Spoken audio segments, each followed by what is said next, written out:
Presented by Namuna Music. Mixed by SP Nitesh.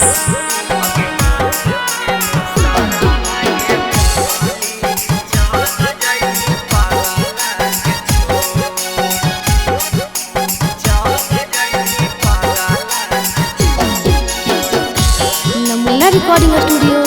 Rajgir. हे केते सुंदर लागही गे पगली सदिया के जोड़ावा में तू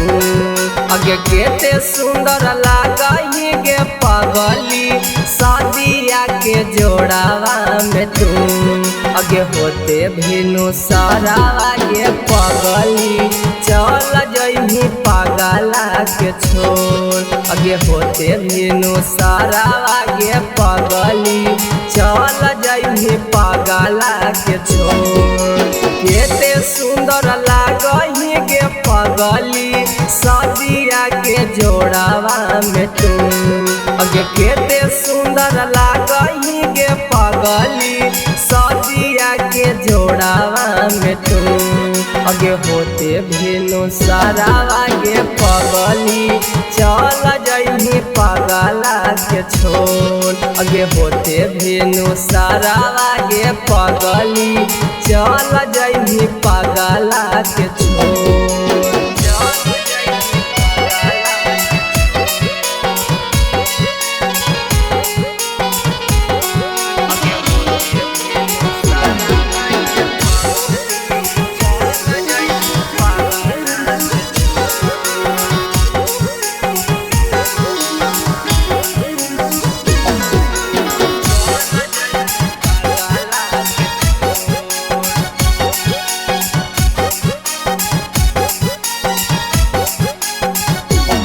आजू के रतिया सोना आई तो बरतिया गे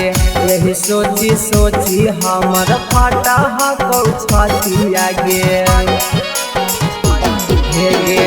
आजू के रतिया सोना आई तो बरतिया गे यही सोची सोची हमर फटा हकौ छतिया गे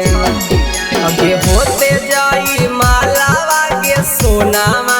मुहमा नहीं ली हागे मोर अगे होते जाई मालावा गे सोनामा मुहमा नहीं ली हाथू मोर अगे होते भिनु सारावा गे पगली चल जइही पागला के छोड़ अगे होते भिनु सारावा गे पगली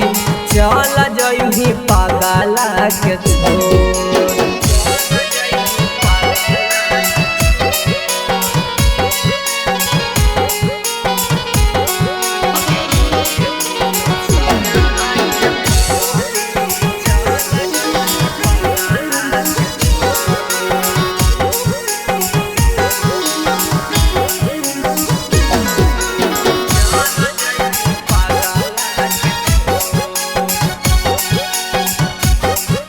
Namuna Recording Studio,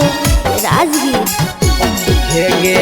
मारो के बेरिया बैठम पियावा के भीरिया गे चढ़ के बारे जावा चल जइही ससुररिया गे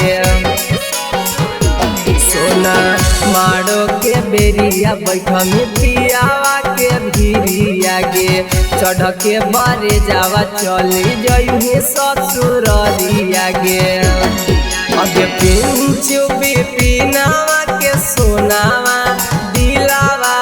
देनही गे तोड़ अगे रबिया नीतीशावा के सोनावा दिलावा